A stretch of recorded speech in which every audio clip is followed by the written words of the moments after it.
உன் ஃப்ரெண்டை வந்து லவ் பண்ணுறேன் அப்படி அப்படின்னு சொல்லி நான் என்ன பண்ணேன், நான் அதெல்லாம் பண்ண மாட்டேன் அப்படின்னு சொல்லிட்டு நான் விட்டுட்டேன். அவ்வளோதான்.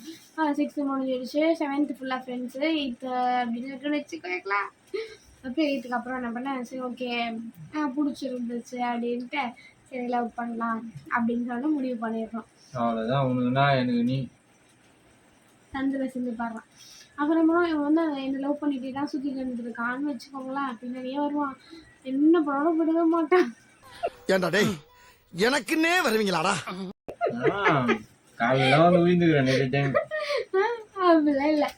என்ன பண்ணேன்னா சரி லவ் பண்ணுறேன். என்னோட ஃப்ரெண்டு வந்து என்னோட இன்னொருத்தவங்க வந்து இப்போ நான் லவ் பண்ணாங்க, ஓகேவா.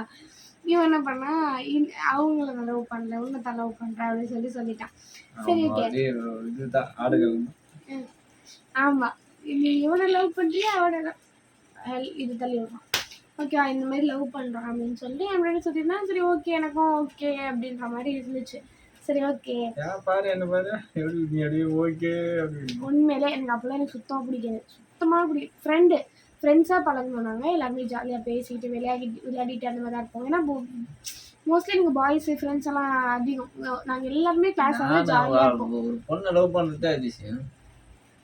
ஏன்னா உன்னை லவ் பண்ண ஃபர்ஸ்ட் அப்படின்னு சொல்லாத, ஃபர்ஸ்ட் யாருன்னு தெரியும். அங்கே சுற்றி மாடு என்கிட்டயே வந்து மாட்டிக்கிச்சு. ஓகேவா, யாரை லவ் பண்ண ஃபர்ஸ்ட் வந்து இர்ஃபானா, லாஸ்ட்டாக இர்ஃபானா தான்.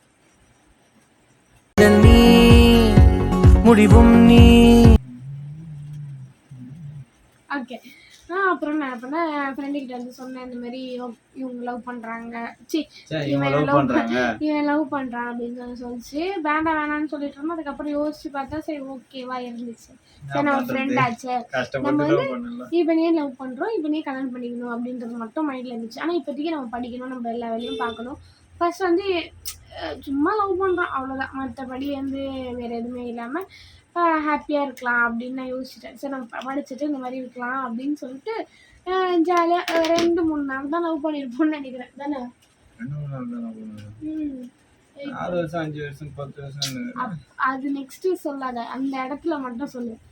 அந்த இடத்துல ஒரு 4 நாள் லவ் பண்ணிருக்கலாம். அதுக்கப்புறமா வேற இடத்தாண்ட போயிட்டான், வேற ஸ்டாப்பு.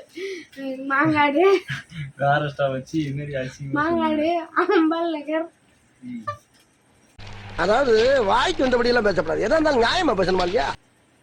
என்ன பார்க்க போறாங்க, யாரெல்லாம் பார்க்கட்டா எனக்கு. அப்புறம் தோப்பு தெரு, இந்த மாதிரி வந்து ஒவ்வொரு ஏரியாவுக்குமே இவனுக்கு வந்து ஃபேவரட். ஏன்னா இவனோட ரிலேஷன்ஸ் எல்லாமே அங்கே இருக்காங்க. அம்பல் நகர்ல வந்து அவங்க அத்தை இருக்காங்க. அம்பால் நகர் எம்ஜிஆர் நகர். சாரி எம்ஜிஆர் நகர்ல வந்து அவங்க அத்தை இருக்காங்க.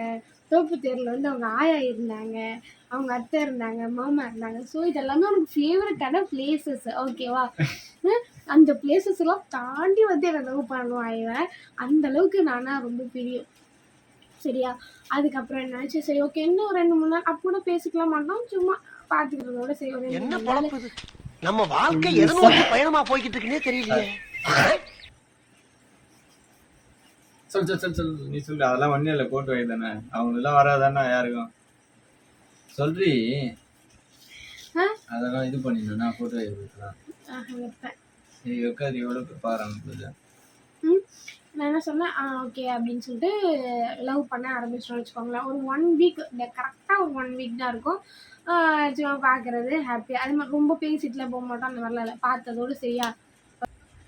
பார்த்ததோடு முடிஞ்சிருச்சா. நெக்ஸ்ட் என்னாச்சு, ஏதோ லஞ்சுக்கும் வீட்டுக்கு போயிட்டு வரான்னு நினைக்கிறேன்.